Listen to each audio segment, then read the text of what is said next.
आपत् सुमग्न स्मरणं त्वदीयं करोमि दुर्गे करुणानवेशी नयि तच्छठत्वं मम भावयेथा क्षुधा तृषार्ता जननी स्मरन्ति। आज नवरात्रि का 7वां दिन है। आज माँ कालरात्रि की पूजा की जाती है।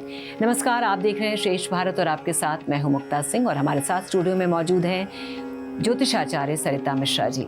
सरिता जी, बहुत बहुत स्वागत है आपका।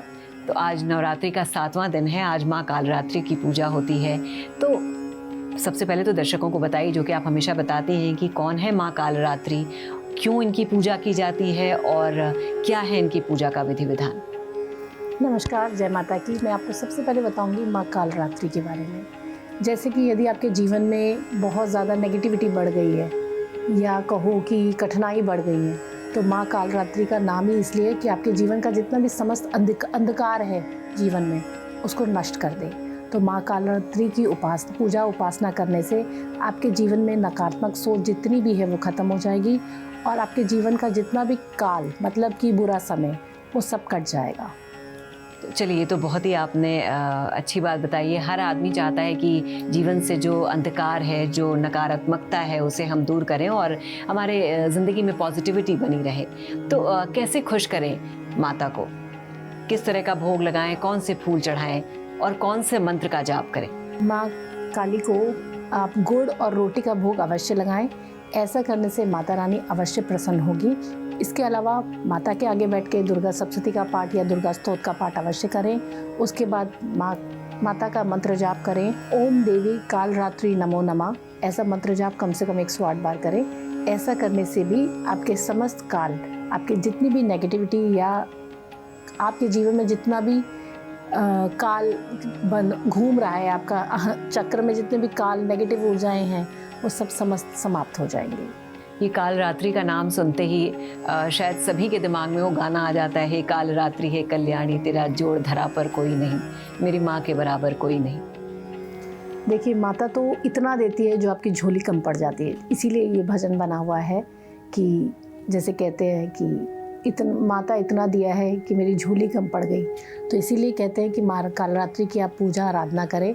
माँ इतना देगी 9 दिनों में कि आपकी झोली भर जाएगी, मगर माँ देती देती बंद नहीं होगी। और समझने की बात यह है कि माँ जो भी दे रही है, कुछ अच्छा कुछ बुरा, इसे भी उनका आशीर्वाद समझ के ही स्वीकार करें। तो शायद आप हर अच्छे में तो सभी को अच्छा लगता है, लेकिन बुरे समय से भी आप जल्दी और आसानी से निकल जाएंगे।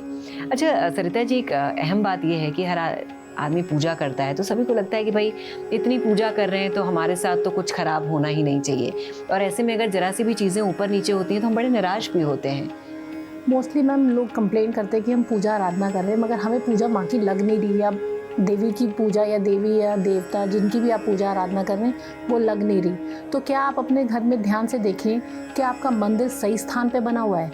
कहीं ऐसा तो नहीं मंदिर ही गलत स्थान पे बना हो तो आप पूजा आराधना कर रहे हैं जिसका फल आपको नहीं प्राप्त हो रहा है। तो सबसे पहले जैसे कि मैं आपको बताऊंगी कि अपने घर का मंदिर नॉर्थ ईस्ट कॉर्नर में रखें, जिसे कि हम ईशान कोण भी कहते हैं।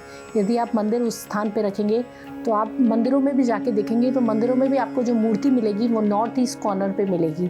तो आपको वहाँ से समझ में आएगा कि जो घर भगवान का स्थान है वो घर में कहीं ना कहीं नॉर्थ ईस्ट को दिया जाता है। आप हमेशा बड़ी बड़ी परेशानियों के लिए छोटे छोटे उपाय बताती हैं, तो इस सेगमेंट में आज यही बताइए कि हम ऐसा क्या करें कि हमारे घर में पॉजिटिविटी बनी रहे और हमें ये ना लगे कि भाई हम तो अपनी तरफ से सब कुछ कर रहे हैं लेकिन फिर क्यों अच्छा नहीं हो पा रहा है। वही चीज़ है, कुछ तो अपने कर्म, आप अपने कर्म सही रखें, अपना मन साफ रखें, पूजा आराधना करें। ऐसा कभी नहीं हो सकता कि आप माँ से कुछ मांगे और माँ आपको ना दे। अगर आपका सही मन सही है, आपके कर्म सही हैं, तो माता आपकी अवश्य सुनेगी। तो मैं तो आपको यही कहूँगी कि पूर्ण रूप से श्रद्धा से माता का व्रत करें, पूजा आराधना करें, आपको फल अवश्य प्राप्त होगा। चलिए, तो कहने का मतलब है कि निराश ना हो, अपने कर्म भी करते रहिए और ये छोटी छोटी चीज़ें जो सरिता जी बता रही हैं उसका भी पालन करिए, तो शायद हर मुश्किल से हम आसानी से निकल जाएंगे। तो आज के लिए बस इतना ही। जय माता दी। श्रेष्ठ भारत पर खबरों से जुड़े रहने के लिए चैनल को सब्सक्राइब और लाइक करें, बेल आइकन दबाएं और देखते रहें श्रेष्ठ भारत।